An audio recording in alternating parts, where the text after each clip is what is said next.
What do wild parties, dancing shirtless in Vegas, and Super Bowl rings have in common? That's right, Rob Gronkowski.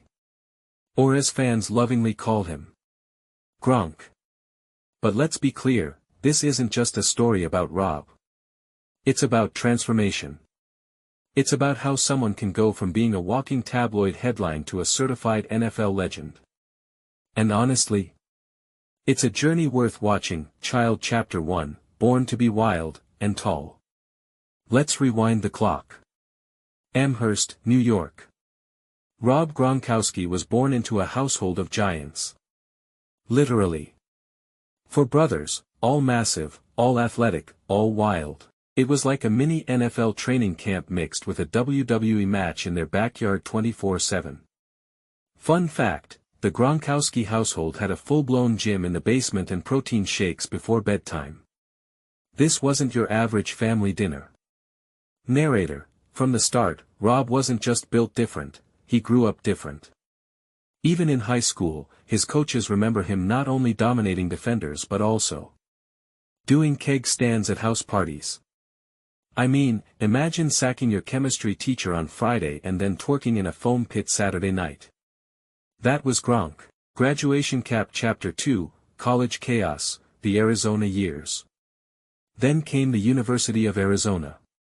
If you know anything about U of A, it's got a party reputation, and Gronk amplified it. Anecdote, legend has it, Gronk once wore a shirt that said, "Sorry for partying," while doing a keg stand at a frat party, with a torn back muscle. Yes, a torn back muscle. But here's the twist, Gronk was still crushing it on the field. In 2008, before his back injury, he racked up over 1,000 yards and 11 touchdowns, as a tight end. Insane numbers. So here's the question, how do you party like a rock star and still play like a Hall of Famer? Is it just genetics? Mental toughness? Or is it the fact that, deep down, the man loved the game? Chapter 3, Draft Day Drama, The Gamble. When the NFL draft rolled around in 2010, many teams passed on Gronk. Why? That back injury. Plus, whispers in the league questioned whether this guy, who once hosted a dance-off during spring break in Cabo, was mature enough for the NFL grind.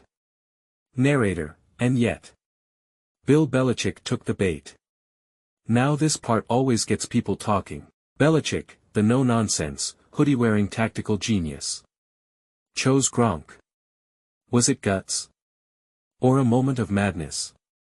Imagine the Patriots draft room, coach, the tight end with the bad back and spring break MVP title is available. Belichick, take him. Room, silence. Best decision ever? Let me know in the comments. Trophy Chapter 4, The Dynasty Begins, Beast Mode activated. Once Gronk hit the field in New England, all doubts vanished. He was dominant. He redefined the tight end position, part bulldozer, part ballerina, all monster. Fun fact, in 2011, Gronk broke the record for most touchdowns by a tight end, 17 in a single season. That's not normal. That's not even fair. And yet, the partying never stopped. Anecdote. After Super Bowl 49, Gronk went on a victory cruise, literally, called the Gronk Party Ship.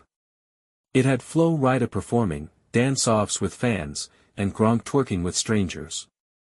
But here's the thing. He was still showing up to training camp in shape. Still blocking. Still scoring. Still winning. So ask yourself, was he living a double life? Or just living his life? Collision Chapter 5, The Toll of Fame, Injuries and Exhaustion. Now let's talk pain. The hits finally caught up. Back injuries. Knee tears. Broken forearms, plural. By 2018, Gronk had undergone 9 surgeries. In interviews, he talked openly about the mental toll. Depression. Anxiety. That goofy smile started hiding some very real pain. Speculation moment, what if he hadn't taken that year off?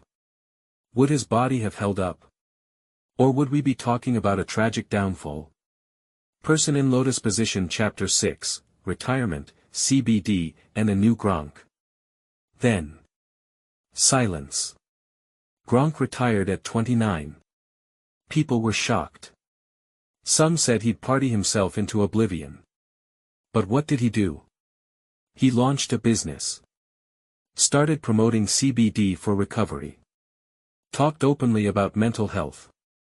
He became an advocate. Yeah, that guy, the one who once spiked a can of beer at a wedding, was now hosting wellness talks.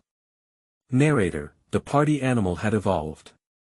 But he wasn't done yet. GOAT Chapter 7, Brady's Call, the GOAT Reunion. The world was in lockdown. Sports were in limbo. And Tom Brady made the boldest move of his career, he left New England. But he wasn't going alone. He called Gronk. And like Batman answering the bat signal, Gronk unretired and joined the Tampa Bay Buccaneers.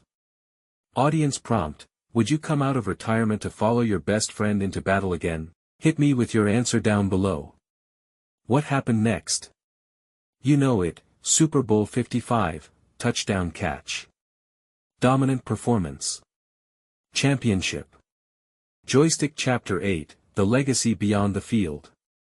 Gronk retired again in 2022, this time for good. Now, he's doing everything from sports commentary to game shows to NFL TikToks. But here's what makes his story powerful: he never tried to fake it. He didn't pretend to be squeaky clean. He leaned into the chaos. He made it work. And more importantly, he proved that you can be fun, loud, and unapologetically yourself, and still be great. Studio microphone final chapter, from party animal to legend. So, how does a party animal become an NFL legend? By staying true to himself, evolving when it matters, and showing up when it counts. Gronk turned doubters into believers, setbacks into comebacks, and party cruises into Super Bowl parades. And maybe that's the lesson for all of us. You don't have to fit into the mold to be remembered. You just have to own your story. Direct hit outro. Narrator, do you think Gronk is the greatest tight end of all time? Or is that title still reserved for Tony Gonzalez or Travis Kelce? Let me know your take in the comments. And if you liked this deep dive, hit that like button and subscribe for more legendary breakdowns. Until next time, stay wild, stay legendary. Party popper, spike that like button. Gronk style. Party popper.